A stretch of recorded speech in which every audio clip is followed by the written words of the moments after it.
Hello दोस्तों, आज हम बात करने वाले हैं जर्नल एंट्री के बारे में।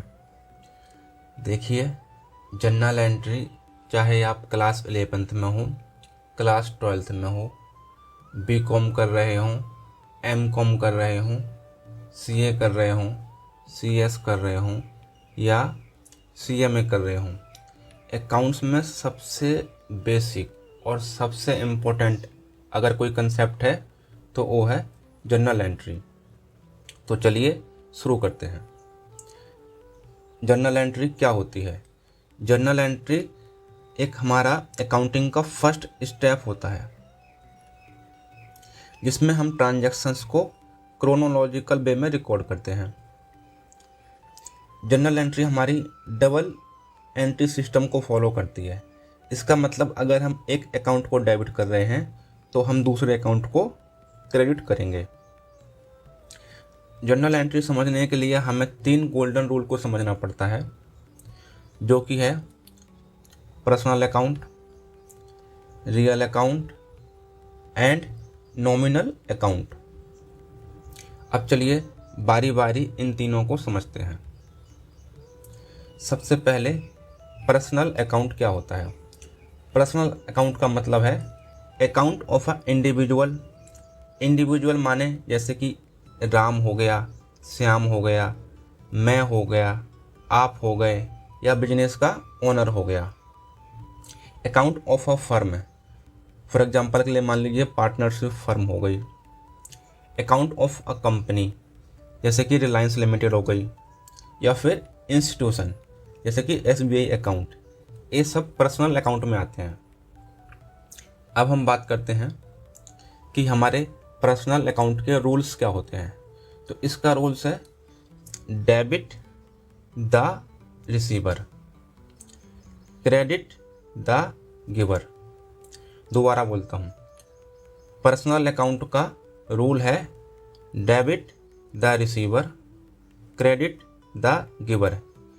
जो पर्सन रिसीव कर रहा है वो डेबिट होगा, और जो पर्सन कुछ दे रहा है वो क्या होगा? क्रेडिट होगा। एग्जाम्पल के लिए मान लीजिए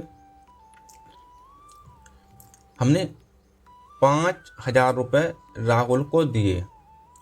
अब यहाँ पे राहुल को क्या है, 5,000 रुपये मिल रहे हैं, तो राहुल रिसीव कर रहा है, तो राहुल को हम क्या कर देंगे? डेबिट कर देंगे। ओके।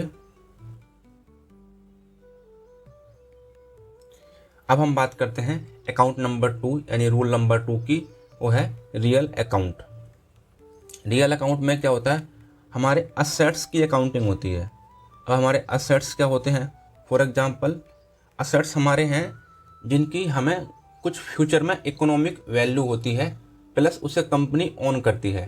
फॉर एग्जांपल के लिए कैश, बिल्डिंग, फर्नीचर, लैंड यानी ज़मीन, मशीनरी और पेटेंट। पेटेंट हमारे ब्रांड का पेटेंट होता है, तो उसका भी फ्यूचर में इकोनॉमिक वैल्यू होती है। अब रियल अकाउंट के रूल क्या है? तो रियल अकाउंट का रूल है debit what comes in, credit what goes out.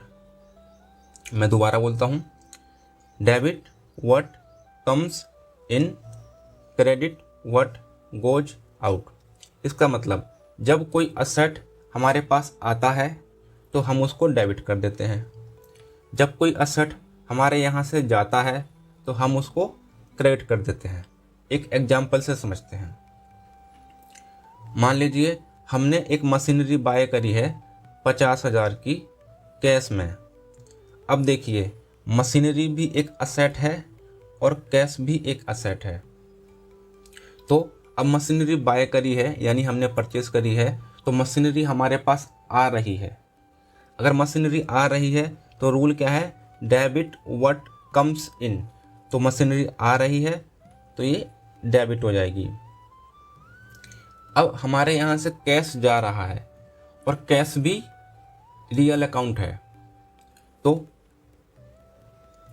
Credit what goes out, और यहाँ पे कैश जा रहा है तो इसको हम क्रेडिट कर देंगे।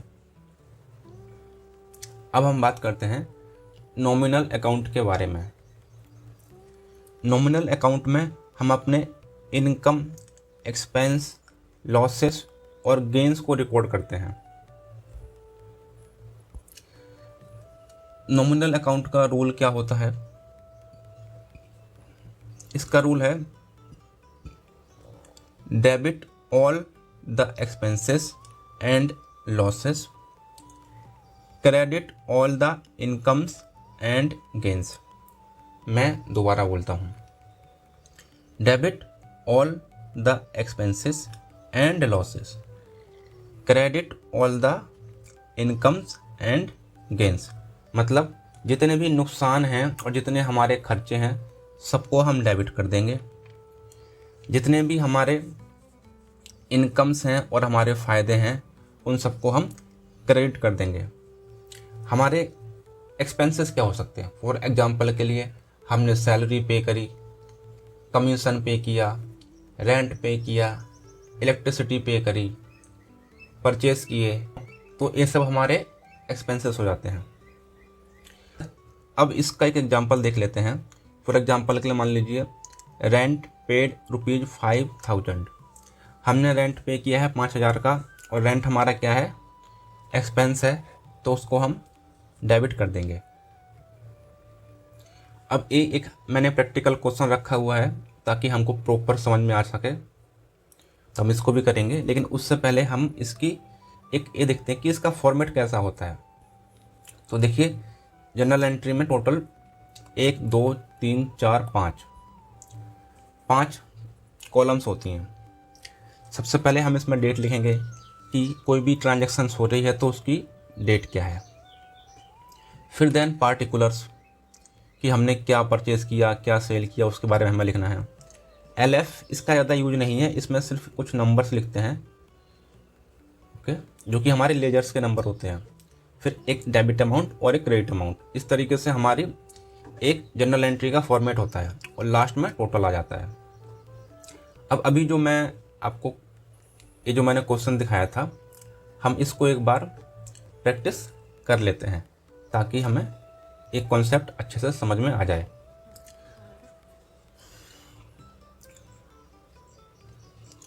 पास the journal entries for the following transaction in the books of mister Rohit. इसका मतलब क्या है? मिस्टर रोहित इस बिजनेस का ओनर है और उसकी बुक्स में हमें ये कुछ 8 एंट्रियाँ पास करनी है। आप हमेशा एक बात समझिए कि जो बिजनेस का ओनर होता है, ओनर और उसका बिजनेस अलग अलग होते हैं। यानी हम ये कह सकते हैं कि ये एक पर्सन है और ये एक दूसरा पर्सन है। ये दोनों अलग अलग, ये एक पर्सन है और ये एक दूसरा पर्सन है। इसका मतलब ये दोनों अलग अलग पर्सन है, ठीक है? ये आपको याद रखना है। प्लस जो आपको ये रूल है ना, जैसे कि debit all the expenses and gain losses, credit all the incomes and gains. फिर हमारा इसका रूल था रियल अकाउंट का, debit what comes in, credit what goes out. फिर हमारा एक रूल था पर्सनल अकाउंट का, debit the receiver, credit the giver. ये आपको 3 रूल याद होने चाहिए प्रॉपर अच्छे से, उसके बाद ही आप कोई एंट्री कर पाओगे। तो चलिए अब हम इस क्वेश्चन को स्टार्ट करते हैं। सबसे पहला क्या बोल रहा है? Started business with cash. उससे पहले मैं फॉर्मेट बना लेता हूँ। तो ये हो गया हमारा डेट,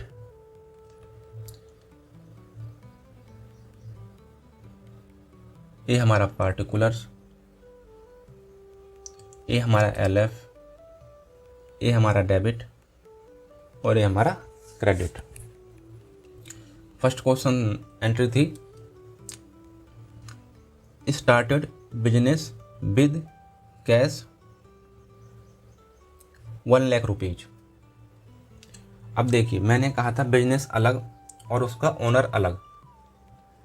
अब यहाँ पे क्या है? बिजनेस में कैश आ रहा है। कैश क्या है? कैश है हमारा असेट जो कि होता है रियल अकाउंट। एंट्री रूल क्या होता है, debit what comes in, credit what goes out. अभी हम डेट में यहाँ पे 1 लिख देते हैं। अब कैश आ रहा है तो इसको करेंगे डेबिट। तो कैश अकाउंट डेबिट वाले को हमेशा ऊपर लिखते हैं, क्रेडिट वाले को हमेशा नीचे रखते हैं। अब देखिए इसको देने वाला कौन है, उसका ओनर। ओनर क्या है, पर्सनल अकाउंट। पर्सनल अकाउंट का रूल क्या होता है, डेबिट द रिसीवर और क्रेडिट द गिवर। तो यहाँ पर ओनर दे रहा है तो हम इसको क्या लिखेंगे, टू रोहित। बट रुकिए, जब भी ओनर कोई पैसे अपने बिजनेस में लगाता है तो उससे हमेशा हम कैपिटल अकाउंट से लिखते हैं। तो यहाँ पे क्या लिखेंगे, टू कैपिटल अकाउंट 1,00,000। 1,00,000 मैं लिख देता हूँ यहाँ पे आपको अंडरस्टैंडिंग के लिए। कैश हमारा क्या है, असेट है।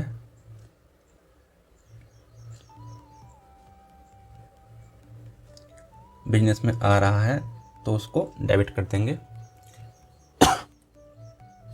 और कैपिटल हमारा है पर्सनल अकाउंट,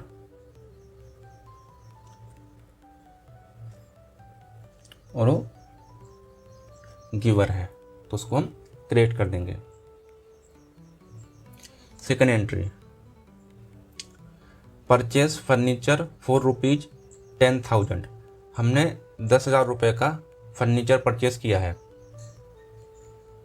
तो इसकी एंट्री होगी हमारी। अब देखिए फर्नीचर एक असेट है और आ रहा है तो डेबिट करेंगे। तो फर्नीचर अकाउंट डेबिट। हमारे पास से जा क्या रहा है, कैश जा रहा है, और कैश क्या है, वो भी एक असेट है जो कि एक रियल अकाउंट है। हमारे पास से जा रहा है तो उसको हम क्या करेंगे, क्रेडिट करेंगे। Cash account 10,000 10,000।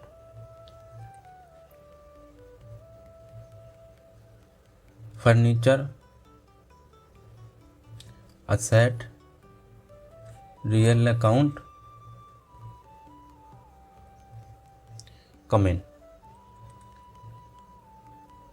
कैश भी हमारा असेट है,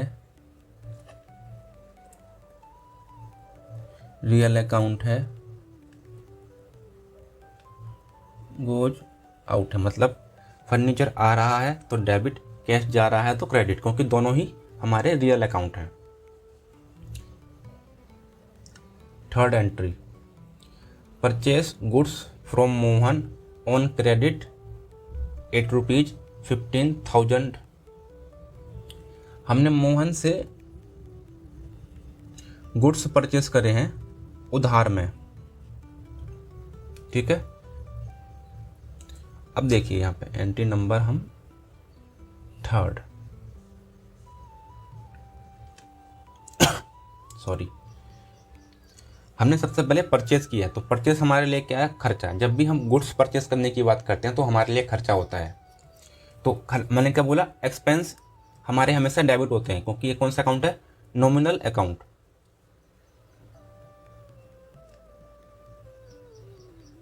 परचेस अकाउंट डेबिट। अब देखिए हमने उधार में परचेस करा है तो हमारे पास से कैश तो गया नहीं है, तो अब हमने जिससे परचेस किया है ना, यानी कि कौन, मोहन से। ये रहा मोहन।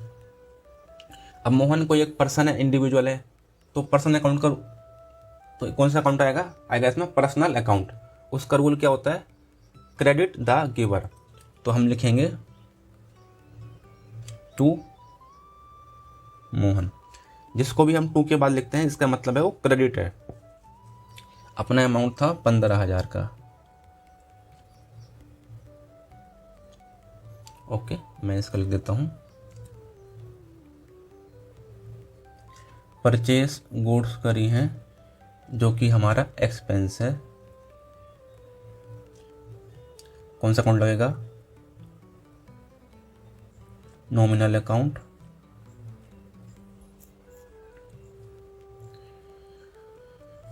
तो इसको हम डेबिट करेंगे। और मोहन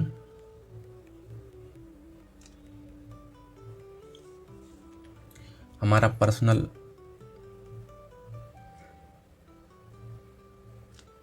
अकाउंट लगेगा। क्या है ये, गिवर है, तो इसे हम क्रेडिट कर देंगे।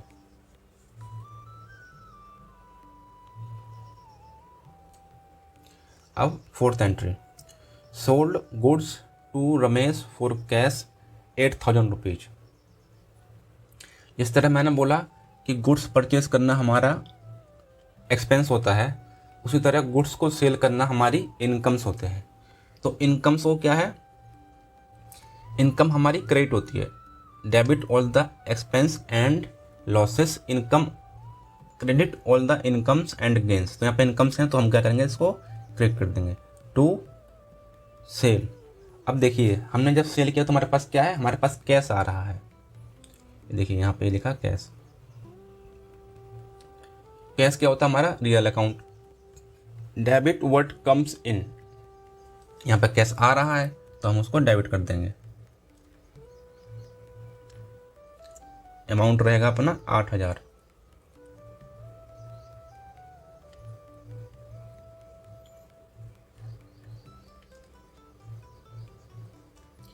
कैश हमारा असेट है, असेट हमारा रियल अकाउंट में आता है, और ये कम इन हो रहा है तो इसको हम कर देंगे डेबिट। सेल हमारी इनकम है,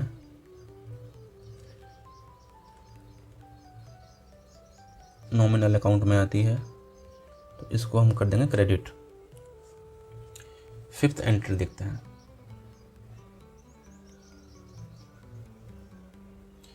फिफ्थ एंट्री है paid salary to employ for rupees 5,000 रुपये। Entry number 5। अब देखिए सैलरी पे करना क्या है, हमारा खर्चा है, और खर्चे हमेशा यानी एक्सपेंसेस हमेशा हम डेबिट करते हैं। तो सैलरी अकाउंट डेबिट टू, अब हमारे पास से कैश जा रहा है। कैश क्या है, एक असेट है, एक रियल अकाउंट है। रूल क्या है, क्रेडिट व्हाट गोज आउट। तो हम इसमें क्रेडिट करेंगे कैश को। कितने से, अमाउंट रहेगा अपना 5,000।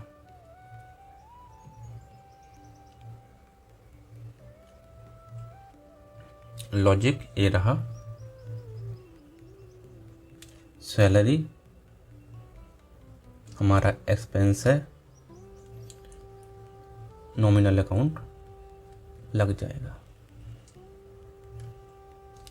कैश हमारा असेट है, रियल अकाउंट अप्लाई हो जाएगा।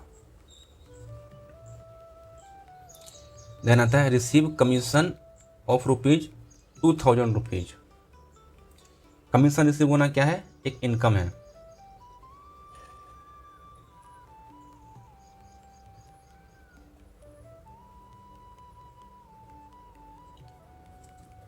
कौन सी नंबर एंट्री थी, 6 नंबर।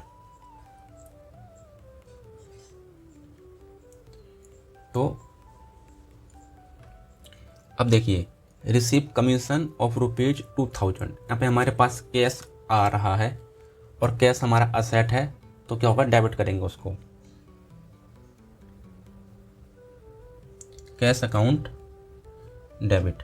कमीशन हमारे लिए इनकम है तो हम उसको क्रेडिट कर देंगे।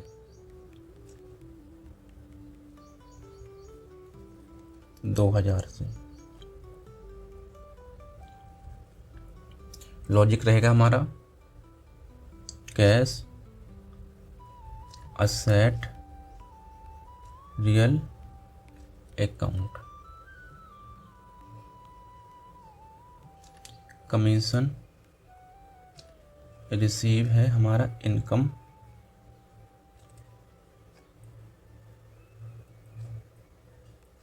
Nominal account.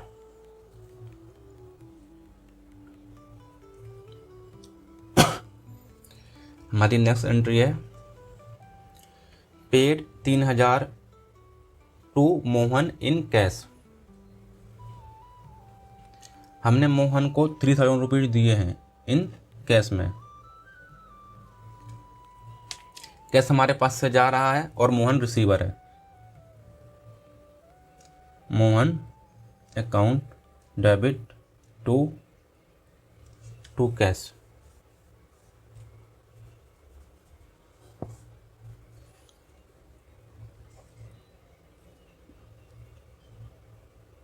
तीन हजार।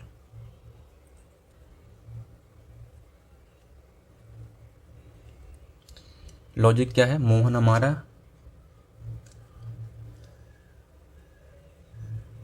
पर्सन है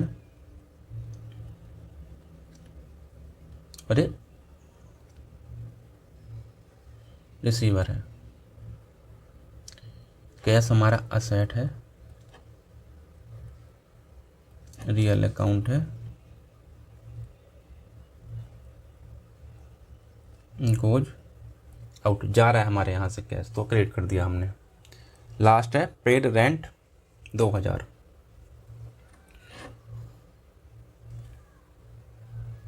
अब रेंट हमारा क्या है? एक्सपेंस है।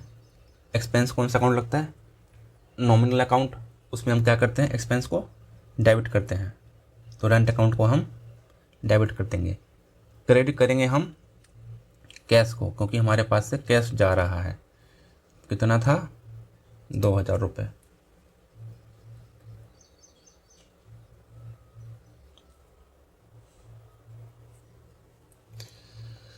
लॉजिक क्या है? रेंट एक्सपेंस है, नॉमिनल अकाउंट लग जाएगा। कैश असेट है, रियल अकाउंट अप्लाई होगा,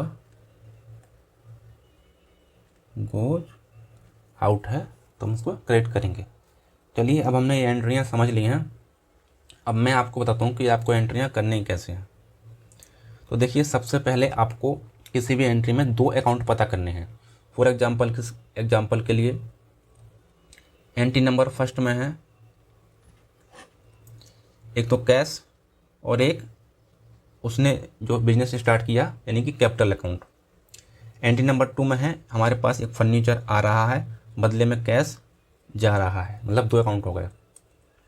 एंट्री नंबर 3 में है हमने मोहन से उधार में परचेस करा, तो मोहन अकाउंट हो गया और परचेस का अकाउंट हो गया। एंट्री नंबर 4 में एक सेल्स का अकाउंट हो गया, एक कैश का अकाउंट हो गया, क्योंकि हम इसको कैश में परचेस कर रहे हैं। देन एंट्री नंबर 5 में है एक सैलरी का अकाउंट हो गया, एक कैश का अकाउंट हो गया। तो इस तरीके से आपको हर एक एंट्री में 2 अकाउंट पहले आइडेंटिफाई करने हैं। फिर उसके बाद आपको जो है उसका जो गोल्डन रूल है, पर्सनल, रियल और नॉमिनल के जो 3 के जो रूल्स हैं वो अप्लाई करने हैं। फिर आपको एंट्री लिखनी है। चलिए, इसका एक शॉर्टकट भी है जो मैं बता देता हूँ आपको। देखिए, हमारे पास मोटे मोटे 4 अकाउंट होते हैं, 4 कैटेगरी के। सबसे पहला एक्सपेंस,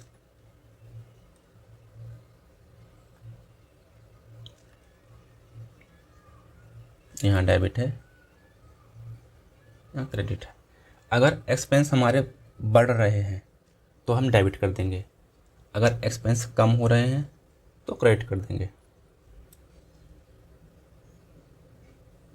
इनकम्स, अगर हमारी इनकम्स कम हो रही हैं तो डेबिट कर देंगे, इनकम्स बढ़ रही हैं तो उसको क्रेडिट कर देंगे। असेट्स, अगर असेट्स हमारे बढ़ रहे हैं तो डेबिट कर देंगे, अगर गिर रहे हैं तो क्रेडिट कर देंगे।